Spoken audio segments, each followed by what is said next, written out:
Now three children will play in role play conversation. Sanskar, Gurbani and Yash, come here and start your conversation. Oh, Pillu, give me one more laddu. No, Landu, say please give me one more laddu. Okay, bye. I'm sorry. Mommy, I go to play. Okay, go but take care. Mom, may I go to out with my brother? Ask your brother. Pillu, I come with you. Yes, you can. Thank you, brother. You are welcome. जब से सरकार ने English medium school लेके आई है, संख्या के अंदर इतनी वृद्धि हुई है जिसका अनुमान भी नहीं लगाया जा सकता था।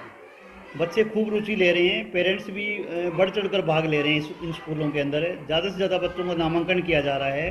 हमारे इसी विद्यालय की बात करें, जब मैंने इस विद्यालय में ज्वाइन किया था 20 अगस्त 2019 को, तो उस समय 353 बच्चे इस विद्यालय में थे। आज के मौके पर 730 बच्चे अध्ययन कर रहे हैं। ये इंग्लिश मीडियम स्कूलों और स्टाफ की मेहनत का कमाल है कि इतने बच्चों की संख्या बढ़ी है। बच्चे इतने बढ़ रहे हैं, नामांकन इतना बढ़ रहा है कि हमें डोर टू डोर जाने की आवश्यकता नहीं है। बच्चे खुद ही दौड़ दौड़ के स्कूल की तरफ, इतना अट्रैक्शन बढ़ा है कि वो दौड़ दौड़ के स्कूल की तरफ आ रहे हैं। उससे सरकार ने नई नई योजनाएं लेके आई है, उससे स्कूल का जो ढांचा चेंज हुआ है, जितनी भी सुविधाएं बढ़ी है, उससे स्कूल के अंदर एक पढ़ने का माहौल बना है। जैसे निपुण हरियाणा के अंदर बच्चों के छोटी छोटी चीज़ें जो पहले नहीं आ रही थी, बच्चों की तरफ ध्यान नहीं दिया जा रहा था, उसके अंदर बढ़ने के दिगम की जो क्षमता है वो बढ़ी है बच्चों की। और ऐसा उम्मीद लग रही है कि एक समय ऐसा आएगा कि हम प्राइवेट स्कूलों को भी पीछे छोड़ देंगे। सुविधाओं की बात करें तो इस विद्यालय में, मॉडल संस्कृति विद्यालय में, हमारे पास तमाम सुविधाएं उपलब्ध है। बच्चों को बैठने के लिए डूल डेस्क दिए हैं जो इस क्वालिटी के हैं जो प्राइवेट स्कूलों में भी नहीं होंगे। शौचालय हमारे पास ऐसा है, बॉयज़ और गर्ल्स अलग अलग दोनों के लिए बहुत उत्तम क्वालिटी के शौचालय हैं। पीने की पानी की उचित व्यवस्था है, आरओ और वाटर कूलर लगे हुए हैं। प्रत्येक कक्षा के अंदर पंखे और ट्यूबलाइट का प्रबंध किया हुआ है। 24 घंटे बिजली सप्लाई होती है यहाँ। हर तरह की तमाम सुविधा, बच्चों को मिड डे मील जो है, स्वादिष्ट मिड डे मील बच्चों को दिया जाता है। बच्चों को वर्दी के पैसे सरकार उनके खाते में डालती है हर साल।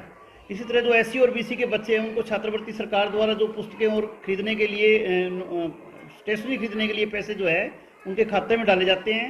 और तमाम बच्चों को इंग्लिश और हिंदी मीडियम की पुस्तकें फ्री ऑफ कॉस्ट दी जाती है। सुरक्षा के लिए हमने सारे स्कूल के अंदर कैमरे लगाए हुए हैं, कोई भी इस तरह की असुविधा नहीं है। नीतू रानी, राजकीय प्राथमिक पाठशाला चतरगढ़ पट्टी की अध्यापिका हूँ। मैं आज आपको जो सरकारी स्कूलों में जो बदलाव आया है उसके विषय से परिचित कराऊंगी कि पहले हमारे सरकारी स्कूलों की क्या स्थिति थी और आज के समय में क्या स्थिति है। अब सरकारी स्कूलों के प्रति लोगों का रुझान बहुत बदल गया है। जैसे कि अब हम इसमें सरकारी स्कूलों में इंग्लिश मीडियम हो गया है, तो जो कोरोना टाइम में भी जैसे था, तो बच्चों को अब सरकारी स्कूलों में ज़्यादा से ज़्यादा एडमिशन्स हो रहे हैं। इंग्लिश मीडियम के प्रति पेरेंट्स का इंटरेस्ट ज़्यादा है, तो अब ज़्यादा से ज़्यादा एडमिशन्स हो रहे हैं। कुछ फीस करके भी कोरोना काल में, जैसे कि फाइनेंशियल कंडीशन लोगों की काफ़ी ख़राब हो गई थी, तो अब काफ़ी सरकारी स्कूलों में एडमिशन हो रहे हैं। और जैसे कि अब हमारी सरकारी स्कूलों में हम स्मार्ट बोर्ड्स के थ्रू कराते हैं, तो उसमें भी पेरेंट्स का काफ़ी इंटरेस्ट होता है बच्चों के लिए कि स्टडीज़ के प्रति काफ़ी उनका दृष्टिकोण है वो चेंज हुआ है। और हमारी जैसे अब ये निपुण हरियाणा ऐप यूज़ की है, इसमें क्या होता है कि बच्चों के बारे में है वो पेरेंट्स भी देख सकते हैं। अब सब काम ऑनलाइन होता है कि उन्होंने बच्चों की फीडबैक देखनी है या फिर जो उन्होंने बच्चों की अटेंडेंस है, सब ये ऐप के थ्रू चलता है। तो हम इससे काफ़ी चेंज हुआ है और बच्चे भी अब सरकारी स्कूल में स्टडीज़ की तरफ। और मुझे यहाँ पर जो बहुत ज़्यादा चेंज मिला है, शुरू से जब मैं शुरू में आई थी तो मुझे यहाँ पर कुछ अच्छा नहीं लगता था, लेकिन अभी कुल मिलाकर यहाँ पर बहुत कुछ चेंज आया है। और ये सब हमारे माननीय जो हमारे प्रधान जी हैं बंसीलाल जोरट जी, उनके आने से ज़्यादा हुआ है। और मैं कक्षा बाल वाटिका संभाल रही हूँ और इसमें मेरे पास लगभग 80 से ऊपर बच्चे हो चुके हैं। शिक्षा के अंतर्गत ये सरकार की, हमारी जो हरियाणा सरकार है उसकी बहुत अच्छी पहल है। इसके लागू होने से ये बहुत अच्छा फ़ायदा हुआ है कि जो बच्चे प्रथम कक्षा में आने से पहले, पहली क्लास में आने से पहले बहुत घबराते थे, लेकिन बाल वाटिका शुरू करने से इनको ये फ़ायदा हुआ है कि एक तो बच्चा बैठना सीख रहा है, एक अपने आप को बहुत तैयार कर रहा है कि जो फर्स्ट क्लास में आने से पहले उनको जो दिक्कतें आती थी, प्रॉब्लम्स क्रिएट होती थी उनके सामने, तो उन सब का सामना करते हुए ये पहले फर्स्ट में अपने आप को तैयार करके पहुँचेंगे। ठीक है। और दूसरी बात ये है कि बच्चा बैठना सीखेगा, खेल खेल की गतिविधियों द्वारा बच्चा बहुत कुछ सीख जाएगा। बाल वाटिका सरकार की बहुत अच्छी पहल है, करने से बच्चों को बहुत फ़ायदा हुआ है। शिक्षा के तौर पर खेल गतिविधियों के द्वारा बच्चे बहुत कुछ सीख रहे हैं।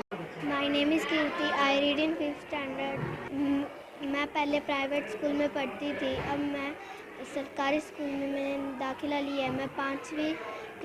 मैं पाँचवीं कक्षा की छात्रा हूँ। पढ़ाई कैसी लग रही है बेटा? यहाँ ये स्कूल बहुत अच्छा है। असेंबली में रोज़ नई नई बातें बताई जाती है। यहाँ पर पढ़ाई भी बहुत अच्छी होती है। मैं प्राइवेट स्कूल से सरकारी स्कूल में आई हूँ। यहाँ का वातावरण बहुत अच्छा है। यहाँ सारे टीचर्स प्यार से पढ़ाते हैं और एक्टिविटीज़ बहुत कराते हैं। मेरा नाम दिशिता है, मैं 5वीं कक्षा की छात्रा हूँ। मैं पहले प्राइवेट स्कूल में पढ़ती थी, अब मैं सरकारी स्कूल में पढ़ती हूँ। यहाँ आकर मुझे बहुत अच्छा लगा और यहाँ का वातावरण भी बहुत अच्छा है और यहाँ के सभी टीचर्स बड़े प्यार से पढ़ाते हैं। मेरा नाम यश है, मैं प्राइवेट स्कूल से सरकारी स्कूल में आया हूँ। यहाँ का वातावरण भी बहुत अच्छा है। यहाँ सभी टीचर्स प्यार से पढ़ाते हैं और यहाँ असेंबली में बहुत अच्छी अच्छी बातें बताई जाती हैं। हम भी मन लगाकर पढ़ते हैं। सब यही 2 बच्चे पढ़ रहे हैं, ये 2 बच्चे बढ़िया पढ़ रहे हैं। तो कैसा लग रहा है? बढ़िया चल रही है। ये सरकारी स्कूल में बढ़िया सुविधा हो रखी है अब। तो 2 बच्चे मेरे पढ़ रहे हैं, 3-4 साल हो गई लगभग पढ़ते को। पहले प्राइवेट में लगा रखा था, वहाँ से हटा के फिर यहाँ लगाया।